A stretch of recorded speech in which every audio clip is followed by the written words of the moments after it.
Welcome to the viewers.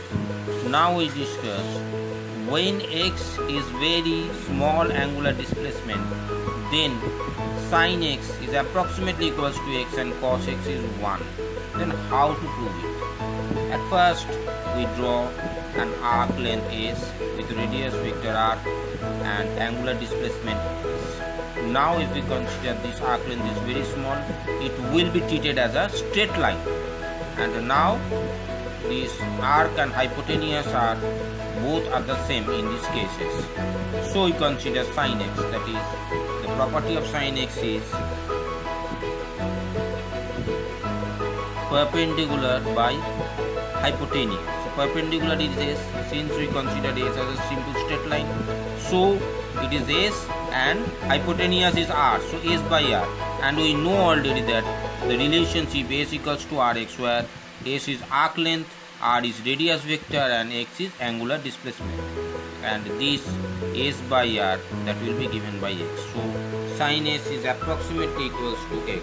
Now we consider cosine of x. For cosine of x, we know that by definitions it will be r by r, that is base by hypotenuse. Base is r and hypotenuse is also r, so it will be cancelled and finally we got the result 1. Therefore cosine of x, that will be approximately equals to 1. And if we taking alternatively to prove this result, we using calculus, and we know the basic property of limit, the part of calculus, that is limit x tends to 0 sin x by x is 1. Therefore limit x tends to 0 sin x is x. So we getting this result. When x is very small, that means x tends to 0, which indicate the smaller value of x, very small x is. That's why x tends to 0.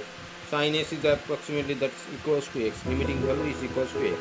That means sin x is approximately equals to x when x is very small.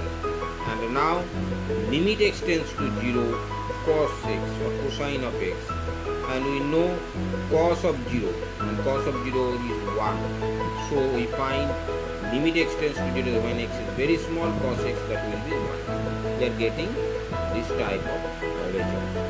So in this way we prove this useful part, and this part is applicable in physics to prove the centrifugal force, that is an idea of mv square by r. And in the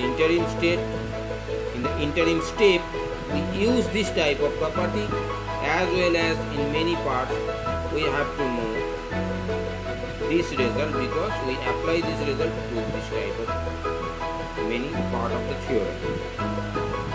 We end our discussion today.